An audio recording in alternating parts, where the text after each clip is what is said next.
boa tarde. Meu nome é Bianca Bion, eu sou repórter de Economia do Jornal do Comércio e hoje é o Dia Internacional do Consumidor. Para falar sobre esse assunto, a gente trouxe a professora e coordenadora do Núcleo de Práticas Jurídicas da FACIP. Ela também é coordenadora do PROCON da FACIP, Tatiana da Hora. Boa tarde, professora. Boa tarde, Bianca. Muito bem-vinda. Hoje a gente vai tirar algumas dúvidas sobre direito do consumidor, falar um pouquinho sobre a data. Se você tiver alguma dúvida, você pode deixar nos comentários do vídeo que a gente vai responder. Então, professora, essa data, o Dia Internacional do Consumidor, ela é comemorada desde 1983. Como foi que surgiu essa data? Na verdade, Bianca, o Dia Internacional do Consumidor ele foi registrado no dia 15 de março em virtude do discurso de John Kennedy, em 62, onde primeiramente foram consagrados os direitos do consumidor, a informação, a segurança e a ser ouvido. Durante esse discurso, ele elencou essas 4 questões. Elencou 4 garantias que hoje são inscritas no nosso CDC como as garantias fundamentais do consumidor, que é a garantia à informação. O consumidor ele tem direito a ser informado sobre as questões, produtos e serviços que estão lhe sendo fornecidos. A ser ouvido, ele tem que ter uma resposta adequada quando ele é. E a vulnerabilidade do consumidor, que ela permeia todo a nossa lei de consumidor, os processos, os órgãos de proteção ao consumidor, justamente porque, em relação aos fornecedores de produtos e serviços, o consumidor está sempre numa relação de desvantagem. E aí, ele ser considerado como vulnerável garante a ele que ele fique em equilíbrio. Certo, o consumidor é o que tem menos poder nessa relação de consumo. Nessa relação. Isso. Professora, tu pode explicar um pouquinho sobre o que é essa relação de consumo, como é caracterizada, quando é que a pessoa é consumidora? Na verdade, o Código de Defesa do Consumidor, ele considera consumidores produtos e serviços públicos e privados. Então, tanto na aquisição de bens quanto na aquisição de serviços, a gente está em relação de consumo. Contratos como seguros, inclusive de saúde, de veículos. As relações bancárias, em muito, elas são relações de consumo. Porque nós temos nos serviços bancários, além da questão de instituição financeira, nós temos venda de produtos e serviços. Então, o comércio de produtos e serviços, ele está dentro de uma série de outras relações jurídicas que nós temos no nosso dia a dia. Certo. Na FACIP vocês têm um PROCON e quais são as principais queixas que vocês registram em relação a direito do consumidor? Na verdade, na FACIP nós temos um núcleo de prática jurídica que eu coordeno e ele é composto de 3 convênios de atuação principais. Nós temos convênio com o PROCON Pernambuco, então nós atendemos os processos administrativos de PROCON, desde a parte de triagem até a parte da decisão administrativa fundamentada ou não, que é devolvida ao PROCON para as providências cabíveis. Nós temos uma Câmara de Conciliação, Mediação e Arbitragem pelo Tribunal de Justiça de Pernambuco. Então, muitas vezes a gente não consegue resolver administrativamente, a gente já, dentro do próprio núcleo, transfere para a Câmara de Mediação e nós temos uma unidade da Defensoria Pública de Pernambuco. Nós temos um convênio com a Defensoria e nós atendemos pela Defensoria Pública de Pernambuco também. E todo atendimento é gratuito? Todo atendimento no núcleo é gratuito. De segunda a sexta, das 9 ao meio-dia e das 14 às 17 horas, nós atendemos nessas 3 unidades, exceto a Defensoria, que agora eu não tenho um número, talvez a gente possa depois colocar Deixar nos comentários da página, porque é pelo 0800. Certo. O agendamento da Defensoria é só por telefone. Certo. Então, quais são as principais queixas que os consumidores fazem no PROCON da FACIP? Olha, na verdade, tanto no PROCON Brasil quanto no nosso PROCON, telefonia realmente é campeã de queixas. As empresas de telefonia, de uma forma geral, tanto fixa quanto móvel, elas são, digamos, pioneiras em violações aos direitos do consumidor. E cerca de 60% do que a gente atende na FACIP é reclamação de telefonia. Telefonia. E qual é a prática mais comum? Nós temos de 3 violação? práticas abusivas muito frequentes, Bianca. A primeira é a má qualidade dos serviços. Certo. Interrupções. Então, você contrata o serviço fica inativo, o telefone, a ligação chiada,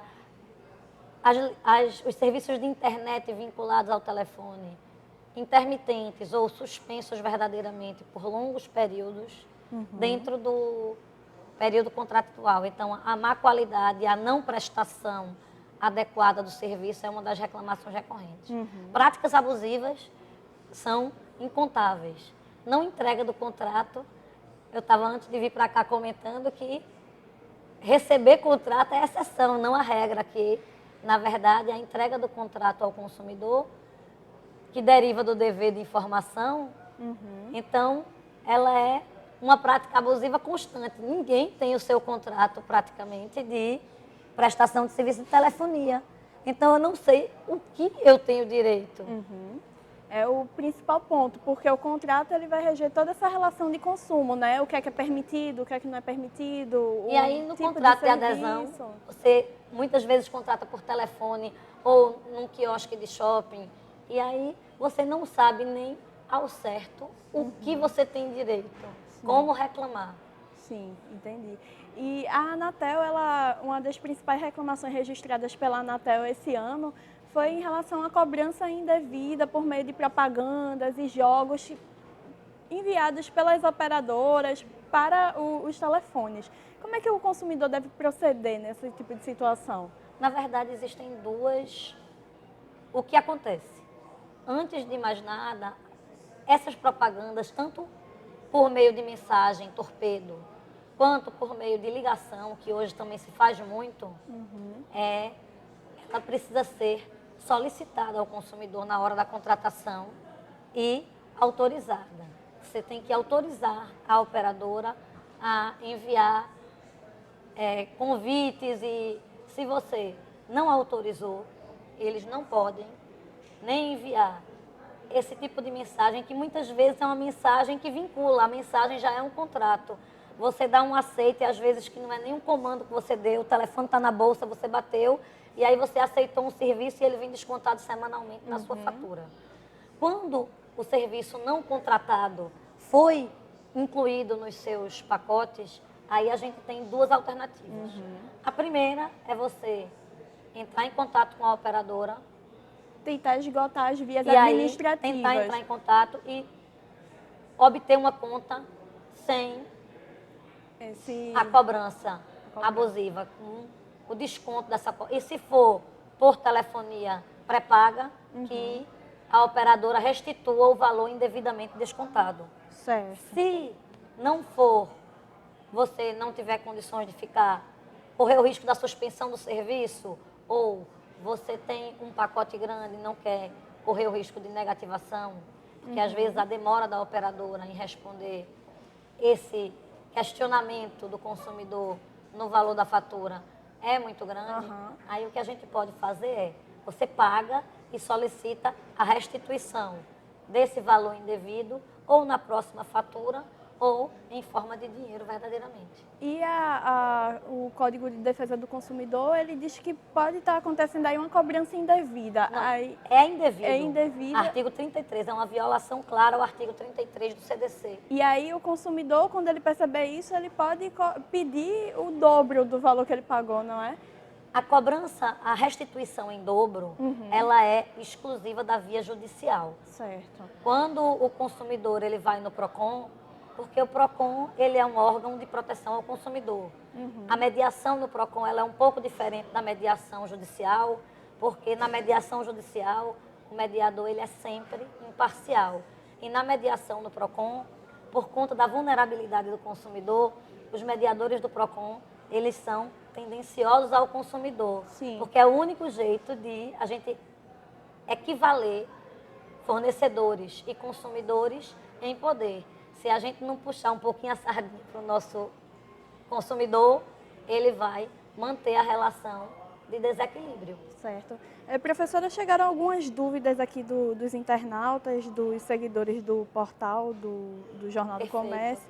E o Williams Ribeiro, ele está perguntando aqui, ele falou, eu tenho um telefone, mandei 2 vezes com problemas para a empresa e voltou do mesmo jeito. O que é que ele pode fazer nesse caso? O que é que ele tem que observar? O aparelho veio com defeito. Ele não explica aqui, ele só disse que mandou 2 vezes para a assistência Que e aí voltou com o problema. a responsabilidade é solidária. Quando o aparelho está no período de garantia, e aí nós temos 2 possibilidades, porque ele não esclareceu. Uhum. Se ele está no período de garantia, a responsabilidade é solidária. Fabricante, vendedor e assistência técnica. Então, a gente tenta chamar todos eles. Se o defeito não foi sanado no período de garantia, o consumidor tem 2 opções.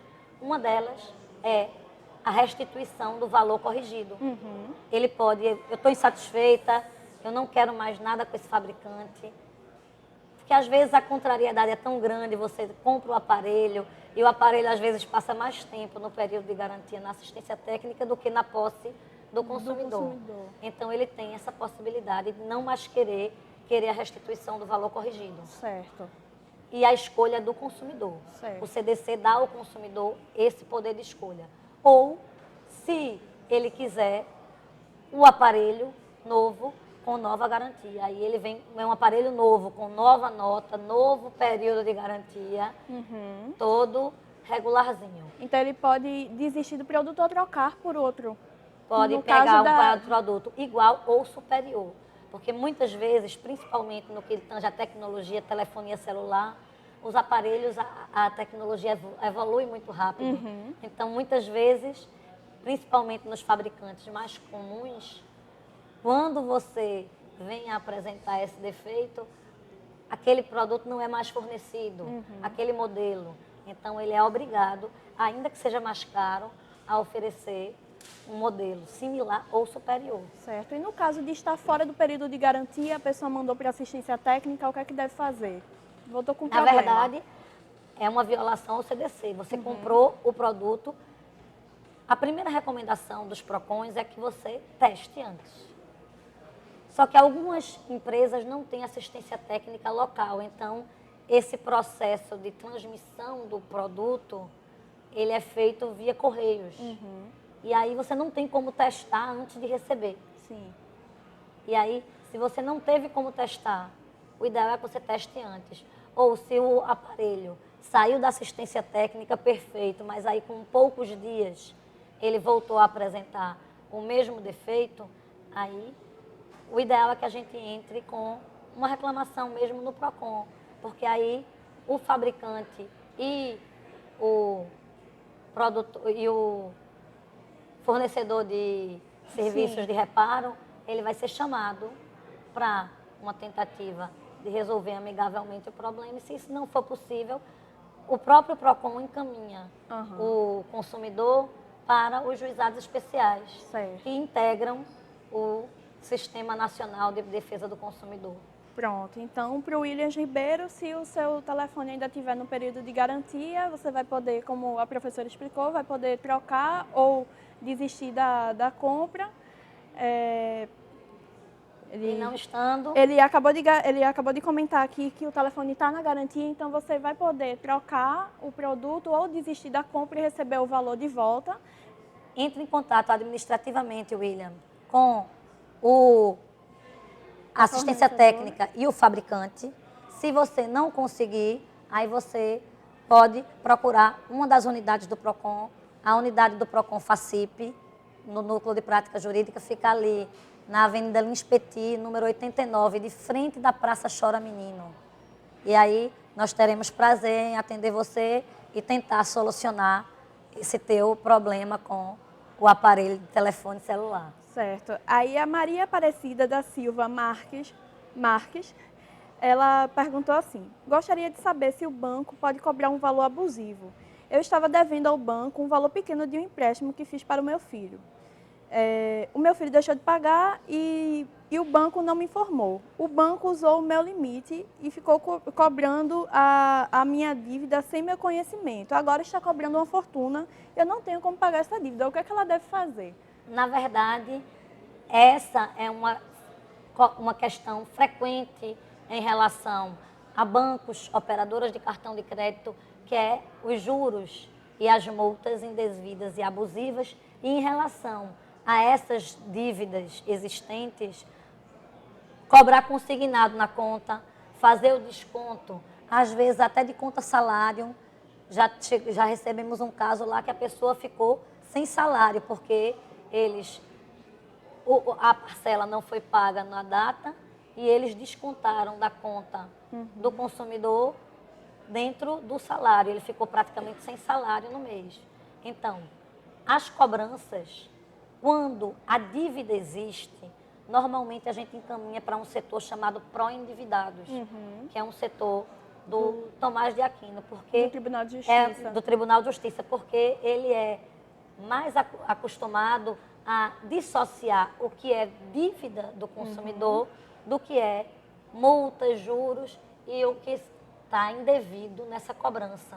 E aí, geralmente, quando a dívida atinge um patamar além da possibilidade financeira do consumidor, o setor pró-endividados ele tem uma série de convênios com operadoras e instituições financeiras que facilitam esse parcelamento e essa divisão do que é verdadeiramente ilícito e cobrável para que o consumidor tenha como regularizar a sua situação.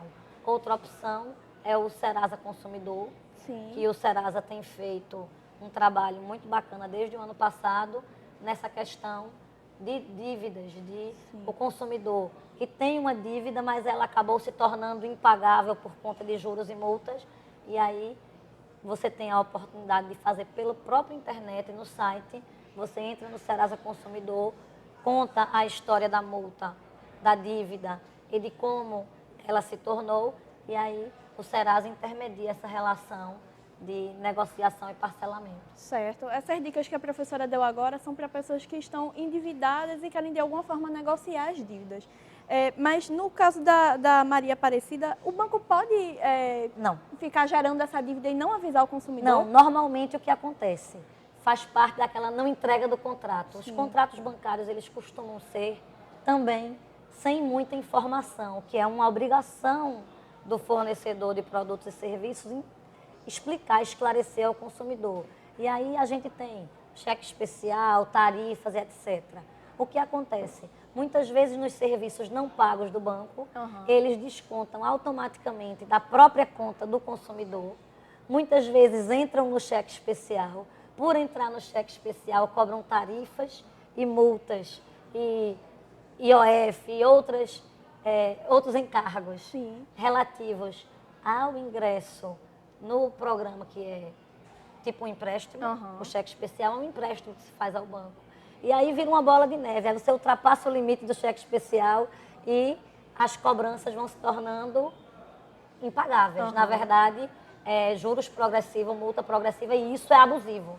Eu não posso cobrar juros sobre juros, eu não posso cobrar multa sobre multa e tarifas em cima de multa e juros, que é o que, na verdade, muitas instituições financeiras fazem com os consumidores nessa situação. O que seria ideal é que, fugiu o nome da consumidora, Maria Aparecida procurasse uma unidade do PROCON para que a gente entrasse em contato com o banco para separar o que é devido do que é indevido, porque a gente só pode precisar se a cobrança é indevida ou não a partir do contrato de Maria Aparecida, que provavelmente ela não tem, porque é muito comum nas instituições bancárias e financeiras não haver um contrato escrito, se é algo só verbal, você assina um papel, um cartão de autógrafo, e você não sabe exatamente a que aquilo lhe dá direito. E a que aquilo lhe encarrega em obrigações. Então, a gente tem que saber, em termos de contrato, o que Maria Aparecida deve e o que está sendo cobrado de juros. E aí, só a partir dessa discriminação minuciosa, detalhada, que o consumidor tem direito de saber, faz parte do direito de informação, o que é principal e o que é acréscimo, Aham. é que a gente poderia dar uma orientação mais precisa. Certo. Professora, você comentou uma coisa muito interessante sobre essa questão dos bancos, que é a questão do... Quando a pessoa está com a dívida, o banco vai lá e mexe na conta salário da pessoa, mexe no dinheiro que ela tem. Agora, as pessoas já sacaram, né, o FGTS. E o Procons Brasil, ele deu uma orientação aos consumidores de que os bancos não podem mexer nesse dinheiro do FGTS, certo? Não, porque nem conta salário. Na verdade, Sim. as contas salários, elas são insuscetíveis, inclusive, de bloqueio judicial. Nem o Banco Central, que é o Bacen, ele pode bloquear contas Sim. de salário, porque salário é alimentos, então é intocável. Certo. Se qualquer bloqueio ou desconto é feito na conta salário, aí a providência tem que ser verdadeiramente judicial, porque o PROCON ele não tem poder de determinar.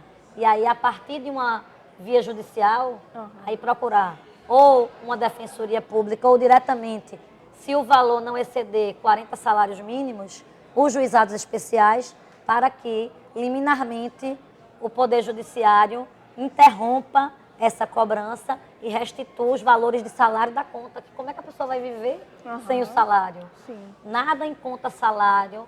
E FGTS é Fundo de Garantia por Tempo de Serviço. Ele integra verbas salariais, por isso ele não pode ser descontado nem para dívidas, nem para cobranças. Certo, ok. O Ilo Alves, ele está fazendo uma reclamação aqui, ele está falando que procurou atendimento em um banco e hoje os sistemas estão fora do ar. Ele está perguntando se tem alguma coisa que ele pode fazer nesse caso, ou ele deve esperar o sistema retornar. Olha, normalmente a gente pede para que o consumidor use da razoabilidade, porque esgotar as vias administrativas é sempre, Ilo, mais fácil do que você partir para um litígio. A mediação é um caminho, é uma solução consensual e é sempre um caminho mais fácil de resolver. A gente sabe que hoje todo mundo, não é só o banco, vive vinculado a sistemas de informação. Então, às vezes, o banco não é nem a má vontade do seu gerente ou do funcionário que lhe atendeu. Toda a sua vida financeira ela está vinculada ao sistema de informação. Se o sistema está fora do ar, muitas vezes o banco realmente não pode lhe ajudar. Então, às vezes, você solicitar formalmente, formalize a sua reclamação, procure ou por e-mail ou por alguma das vias, fale conosco quando o banco fornece. Se isso não resolver, até o PROCON mesmo, a gente tem as vias de CIP, que é o atendimento preliminar, para que você receba essa informação do banco sem necessitar partir para realmente um litígio, uma briga com o banco.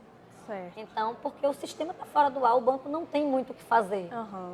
Certo. Ainda falando sobre essa questão de bancos, os bancos eu acredito que é um tema muito de reclamação nos PROCONs Banco, muito plano grande. de saúde, operadora de telefonia. São os principais, né? Nessa questão de banco, uma prática muito comum é a questão da venda casada. O que é essa venda casada? Na verdade, venda casada é uma prática comum no nosso dia a dia em tudo. E é prática abusiva, é uma violação ao Código de Defesa do Consumidor. Eu vinha comentando antes de vir para cá com o pessoal da assessoria de imprensa justamente isso. Você vai numa academia, aí eles não vendem, você não pode fazer só uma modalidade esportiva. Eles vendem o pacote mensal. E aí, se você não quer, ou é uma pessoa como eu que não tem tempo, tudo que eu posso fazer é aquela natação, aquela modalidade esportiva e ela não é vendida avulsa. Isso é venda casada. Se eu vendo um pacote de telefonia, internet, o combo, e eu não vendo separado, isso é venda casada. Se eu vou numa lanchonete e ela tem um combo, brinquedo mais lanche, e a criança não come o lanche, eu quero só o brinquedo e ela não vende, isso é venda casada, isso é prática abusiva, isso é violação do CDC. E, na verdade, quase todos os fornecedores de produtos e serviços, eles praticam a venda casada implicitamente. E o consumidor, por ignorância e ingenuidade, ele não sabe que está sendo violado do seu direito. Sim, entendi. Professora, só para terminar agora a nossa conversa, como é que os consumidores podem buscar ajuda? Quais são os núcleos, órgãos disponíveis? Tem alguns sites também que o consumidor pode buscar ajuda para resolver esses problemas? Pronto. Nós temos o Sistema Nacional de Defesa do Consumidor, ele mantém o portal do consumidor. Ele é portal do consumidor, acho que .gov.br. Isso, é o consumidor.gov. E aí você tem acesso a uma série de informações de cursos, os manuais, para você conhecer os seus direitos. Em relação a violações aos direitos do consumidor, nós temos a Defensoria Pública, que tem um viés de consumo. Nós temos o Ministério Público, que é para grandes violações, operadoras coletivas, né? Ações coletivas. E aí ele pode, diante de violações que sejam generalizadas a direitos do consumidor, não individuais, como o caso de Maria e etc., aí eles vão entrar com ações civis públicas para cessar e até, de repente, impor, determinar multas, bloqueios no fornecimento de serviço por prestadores que não estejam atendendo às recomendações. Certo. E nós temos uma série de ONGs, de fundações, além dos PROCONs. Os PROCONs são os grandes aliados do consumidor. Eles estão disseminados. Aqui nós temos várias unidades do PROCON e o PROCON FACIP está de portas abertas para todos vocês, se vocês precisarem. Nós temos, inclusive, o atendimento por e-mail, procon@facip.edu.br. Dúvidas podem ser enviadas para a gente por meio do nosso e-mail. É uma das formas de atendimento do consumidor, ok? Ok. Para quem tem problemas com telefonia, com plano de saúde, também tem os sites da Anatel e da ANS, né, que são os órgãos reguladores. Então, é isso. Muito obrigada, professora, pela participação. Obrigada, Bianca. Muito obrigada pela colaboração, quem participou, enviando perguntas. A gente fica por aqui hoje, mas a gente continua a abordar o tema de direito do consumidor. A gente tem o blog Olho Vivo. O endereço é www.jc.com.br/Olho Vivo. Lá a gente dá dicas sobre direito do consumidor e fala sobre os temas mais recorrentes do momento. É isso, até mais. Obrigada.